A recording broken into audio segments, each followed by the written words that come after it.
Ụbọchị nke taa ka otu unu mere. Ama m na ụbọchị unu na-aga nke ọma.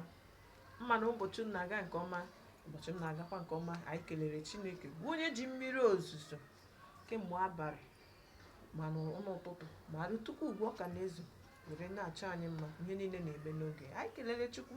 Ngwa anyị abịakwala ọzọ iwetara unu ọmụmụ asụsụ Igbo nke ụbọchị nke taa bụ Mọnde nke 15 n'ọnwa itoolu n'afọ 2025 bụ nke a na-akpọ Septemba.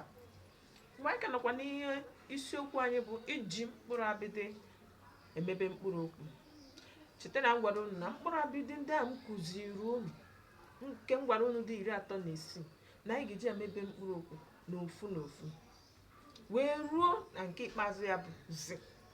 Anyị ejila mkpụrụ abịdị a, mkpụrụ abịdị bụ chi, dị, anyị nọ na fe.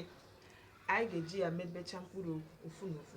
Anyị mebecha mkpụrụ okwu a, anyị werezi mkpụrụ okwu ndị ahụ niile anyị ji ya mebe wee mebe ahịrịokwu bụ nke ndị oyibo na-akpọ sentence n'asụsụ Bekee. Na-esonyere anyị, ekwela ka ọmụmụ ihe a ka ọ gbanahụ gị.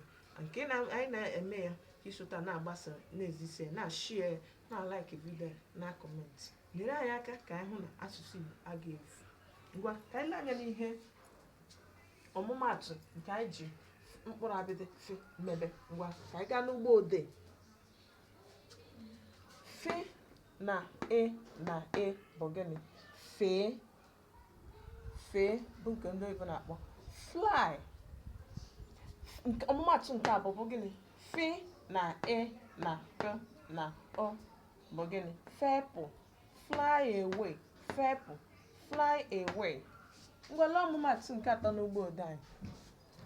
Fe na ụ na nye na ụ na ọ bụ gịnị? Fụnyụọ. Fụnyụọ. Blow away. Fụnyụọ. Blow away. Ok, ngwale ọmụmaatụ nke anọ. Fe na ọ na rị na ọ bụ gịnị? Fọrọ. Remaining. Fọrọ. Remaining. Ngwalekwa ọmụmaatụ nke ise anyị nwere. Fe na na rị na bụ fere. Fere. Flew or flown. That is, in Oyibo, that is the past tense of fe will fly. Past tense of fe will fly, fere. Flew or flown, depending on the contents of the you are using it in the sentence.